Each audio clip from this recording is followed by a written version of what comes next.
안녕하십니까. 자, 우리가 우리 건강에 대해서 살펴보는 세 번째 시간입니다.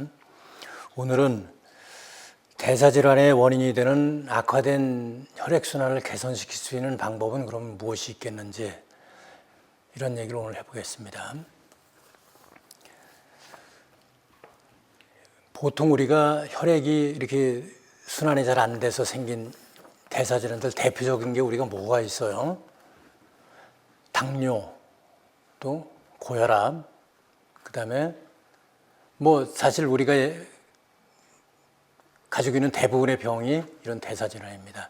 그 대표적인 거 우리가 보통 당뇨나 고혈압을 먼저 드는데, 당뇨라는 것도 그래요. 아까 혈액이 세포에 전달이 안 돼서, 혈액이 운반하는, 혈액이 잘 안 돈다는 얘기는 무슨 얘기예요? 혈액이 운반해주는 영양소나 산소가 세포로 잘 전달이 안 된다는 뜻이죠. 근데 그 전달이 안 되다 보니까 제일 먼저 전달이 안 되는 게 뭐예요? 적혈구가 아까 서로 엉켜가지고 자기들끼리 뭉쳐서 적혈구에 있는 산소, 그 적혈구가 모세혈관을 못 가니까 세포로 산소가 공급이 안 됐죠.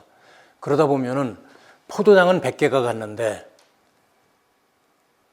산소는 50개밖에 안 갔어요. 그러면은 포도당과 1대1로 반응을 해야 되는 그 산소가 부족하니까 어떻게 됩니까? 포도당이 소모가 안 되겠죠. 그렇게 소모가 안 된 포도당은 피를 따라서 계속 돌기만 하고 있어요. 왜? 세포 안으로 들어가면 나중에 세포가 터질 테니까요. 너무 넘쳐서. 그렇게 돌면서 또 세포 주변의 결합적 조직 속에 남아있게 되고, 또 아니면은 그것이 이제 인슐린이 그걸 지방으로 변환을 시킨다든지, 지금 당장 쓰질 못하니까 몸 안에 뱃살이나 이런 지방으로 저장을 하게 됩니다. 혈액은 어떻게 되겠어요? 포도당이 계속 소모가 안 되는 포도당의 절반이 돌아다니니까 어떻겠어요? 계속 포도당이 많이 있는 상태니까 끈적끈적해지고 점점 더 점도가 높아지겠죠. 그렇게 된 상태가 바로 당뇨예요. 그러니까 당뇨의 여러 가지 원인들, 1형 당뇨, 2형 당뇨, 3형 당뇨까지 요새 얘기를 하고 있는데, 원인이 여러 가지가 있지만 결국엔 포도당을 소모를 못해서 피에 포도당이 넘쳐나는 겁니다. 그러면 지금과 같은 혈액순환이 잘 안 되는 악순환이 반복되는 거예요. 그러면 그걸 제거해주는, 해소해주는 방법으로 맨 먼저 뭐가 있겠어요? 우리가 보니까 혈액이 엉기는 걸 풀어주면 되죠. 소위 말하는 티너, 혈액을 풀어지게 만들어주는 그런 약들이 있습니다. 그런 걸 우리가 보통 통칭해서 항응고제라고 부릅니다. 항응고제는 대표적인 게 우리가 왜 고혈압 환자나 또는 당뇨 환자들 또는 암 환자들까지도 아스피린 같은 거 조그만 거 먹죠. 그거는 아스피린이 피를 묽게 해주는 역할을 하기 때문에 그 약을 먹습니다. 근데 아스피린이나 또는 와파린 또는 스타틴 계열의 여러 가지 약들, 이런 것들은 전부 다 뭐냐? 혈액이 응고되는 걸 방지해주는 역할을 해요. 근데 혈액은 왜 응고가 됩니까? 혈액이 응고되는 기본 역할을 하는 게 우리 몸의 그 혈구 중에서 혈소판인데, 혈소판은 예를 들어서 내가 손에 상처가 났어요. 그러면은 피가 끝도 없이 흐르면 안 되죠. 피를 멈추게 하려면 어떻게 돼요?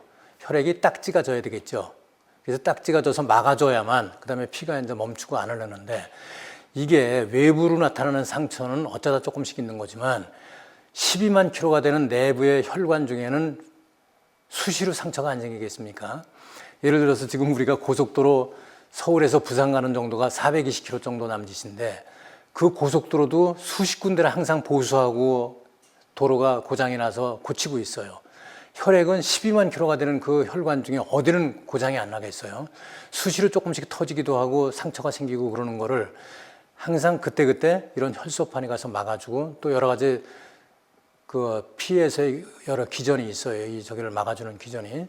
그렇게 해서 그 터진 데를 막아서 피가 더 이상 흐르지 못하게 해줘야 이것이 출이 멈출 텐데, 그런 것들을 막아주는 그 역할을 하는 혈소판 또는 그런 응고하는 역할을 못하게 해주게 됩니다.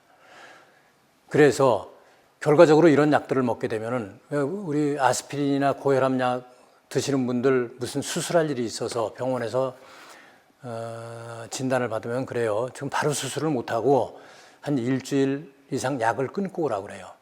그 얘기는 혈액 중에 남아있는 그런 항응고제 약들이 다 그 성분이 없어지고 나면 그 다음에 수술을 해야 된다는 얘기예요. 그때 그것이 그냥 있는 상태에서 수술하면은 피가 멈추지 않고 계속 흐를 테니까요. 그래서 항응고제는 바로 지혈을 해주지 못하는 그런 큰 부작용이 있습니다.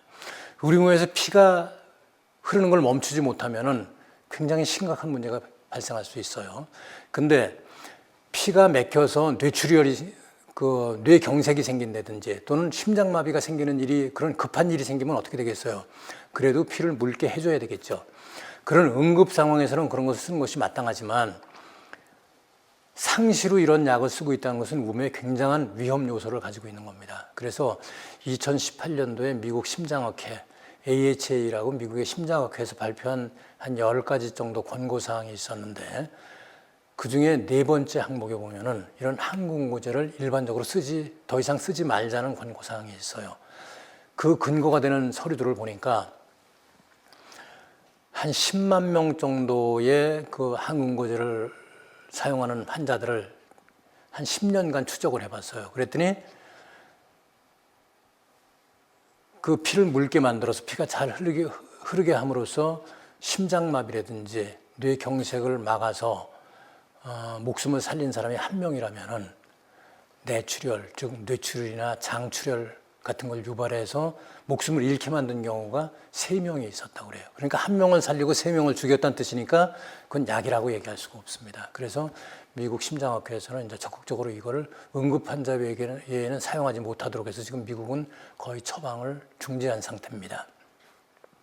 그러고 보니까 지금 우리가 그런 고혈압이라든지 또는 그런 대사질환에 종합적으로 쓰이는 모든 종류의 혈액 시너가 항응고제 종류가 전부 다 수십 가지 종류가 다 쓸 수가 없게 된 거예요.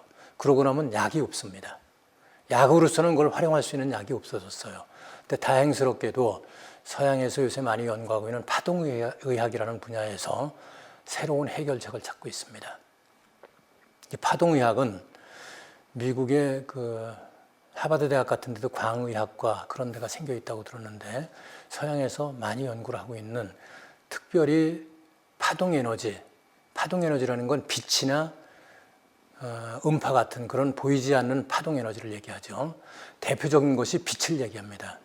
파동에너지의 대표는 태양 빛이라고 얘기할 수 있어요. 그 중에 제일 파장이 짧은 에너지 부분이 감마선이나 엑스선 같은 방사선 종류가 있어요. 그거는 대기권에 막혀서 지구상의 이 지표면에 들어오질 않기 때문에 인간이 살지 방사선이 그냥 들어오면 다 죽겠죠. 그 다음 파장으로 이제 자외선, 그 다음에 가시광선, 그 다음에 적외선 이런 세 범주 파장의 태양광선이 우리 인간 삶에 굉장히 큰 영향을 주고 있어요.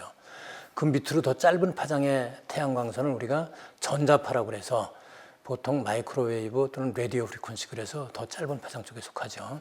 근데 지금까지는 자외선이나 가시광선 이런 부분이 우리 몸에 굉장히 많은 역할을 한다고 보고 있었어요. 예를 들어서 자외선 같으면은 우리 몸에서 비타민 D를 생성해 주기도 하고 또 서양에서는 한동안 빛을 이용한 치료가 상당히 유행한 적이 있었는데 결핵 환자나 이런 사람들도 태양빛을 오래 쬐주면서 그걸 치료했던 병원들도 있다고 기록이 나타나 있습니다. 그런데 적외선 부분은 최근 한 3, 40년 동안 새롭게 조명되고 있는 분야입니다. 그래서 적외선 파장은 보통 0.75미크론에서부터 1000미크론 사이의 파장을 적외선이라고 부르고 있는데 요새 연구를 해보니까 우리가 생명을 가지고 있는 모든 생명체, 그러니까 인간을 비롯해서 동물 또는 식물, 모든 유기체는 그 유기체 자체에서 발생시키는 파장, 즉 그 물질의 고유 파장이라고 얘기할 수 있죠. 그 고유 파장이 대개 7에서 14미크론대의 파장을 갖는다고 알려져 있어요. 그게 왜 그런가 봤더니 우리 몸을 형성하고 있는 대부분이 다 물이에요. 유기체는 식물도 물이 주성분이고 동물도 그렇고 인간도 그렇고 대개가 70에서 75% 이상의 물을 가지고 있어요. 그 물의 고유 파장이 9.8미크론 파장입니다. 그 9.8미크론이라는 고유 물에 파장, 전후된 파장들이 대개 유기체를 구성하고 있어요. 단백질이나 세포를 구성하고 있는 모든 물질들, 이것이 대개 7에서 14미크론대의 파장을 형성하고 있습니다. 그래서 이런 파장대의 에너지와 같은 파장을 갖는 에너지, 즉 적외선 파장이에요. 그것도 그런 파장의 적외선은 원적외선이라고 부릅니다. 보통 0.75미크론에서 2.5미크론 사이의 짧은 그 적색광에 가까운 쪽의 파장은 근적외선, 2.5미크론 이상에서 1000미크론까지 사이의 파장은 원적외선이라고 부르지만 우리 생명체의 중요한 파장은 바로 10미크론 전후의 파장입니다. 그래서 일부에서는 이거를 10미크론 전후, 대강 한 3에서 한 20미크론 사이의 파장을 생육광선이라고 별도로 부르기도 합니다. 그만큼 우리 생명체에 중요한 역할을 하고 있다는 뜻이죠. 그래서 우리가 보면은 왜 봄에 만물이 동토에서 이제 녹아서 새로 따뜻하게 햇빛이 비치기 시작을 하고 그 따뜻한 기운이 퍼지는 게 바로 태양광선 중에 적외선 파장이 열을 싣고 오는 겁니다. 그래서 태양광에서 우리 지구상에 전달되는 열의 98%는 적외선 파장이 싣고 오게 돼요. 파동 에너지도 싣고 옵니다. 그 파장이 왕성하게 비춰지고 또 수분이 적절하게 거기에 주어지면은 씨앗들이 나기 시작을 하죠. 바로 생명체가 생명 활동을 시작한다는 뜻입니다. 그거는 동물에 있어서도 마찬가지예요. 그래서 우리 몸이나 이런 데에도 그런 적외선 파장이 주어지면은 우리 몸 안에 있는 수분을 비롯해서 여러 가지 에너지들이 활성화가 되기 시작을 합니다. 그러니까 세포를 구성하고 있는 모든 물질에 그 세포를 구성하고 있는 것도 물리학적으로 보면은 하나의 분자, 더 작게는 원자 단위의 어떤 그 입자로 구성이 되어 있고 그 원자 단위의 입자가 많이 그 활동성이 강하게 에너지가 강해지면은 바로 그 운동이 활발해지는 거죠. 그래서 이런 파동 에너지가 우리 몸에 주어질 때 우리 세포를 구성하고 있는 물 또 그 세포의 여러 구성물들이 아주 활발하게 움직이기 시작을 하게 된다고 생각을 해요. 그래서 우리가 실험적으로 동양에서 특히 일본과 한국, 대만 또는 중국 같은 데서 그동안에 임상적으로 한 20, 30년간 많이 발표된 자료들이 많습니다. 또 최근에는 독일이나 또 미국 NIH 같은 데에서도 그 연구 자금을 받아서 원적외선의 여러 가지 효과에 대해서 또 임상적인 그동안의 연구 발표에 대해서 그런 걸 많이 분석한 자료들이 지금 많이 나와 있습니다. 그런데 보면은 그 에너지가 주어질 때 우리 세포 활동이 왕성하게 그 활발해진다는 걸 여러 결과를 통해서 볼 수가 있어요. 그래서 바로 그런 에너지가 주어지면 우리 몸에서 그 뭉쳤던 혈액순환이 그래서 잘 뭉쳐져 있어서 점도가 높아지고 잘 순환되지 않던 혈액이 잘 순환된다는 결과를 많이 접할 수가 있습니다. 특별히 그 메커니즘을 일부에서 설명하기는 우리 몸에는 그 세포를 구성하고 있는 여러 결합 조직들, 그러니까 세포 사이의 물들을 우리가 결합 조직이라고 부르죠.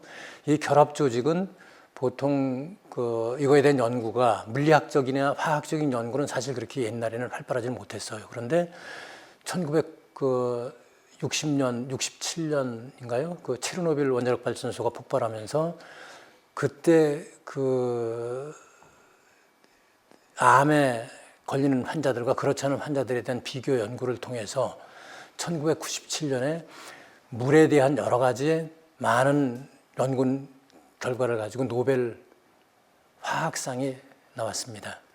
그래서 물이 우리 몸 안에서는 어떠한 역할을 하게 되고 어떤 구조를 가지고 있고 어떨 때 그 물들이 활성화가 돼서 잘 움직이는지 또 그것이 그렇게 활발하게 움직일 때 그런 체르노빌 같은 방사능 피해도 최소화시킬 수 있었다는 그런 어떤 연구 결과로 노벨상이 주어진 그런 쾌거가 있었습니다.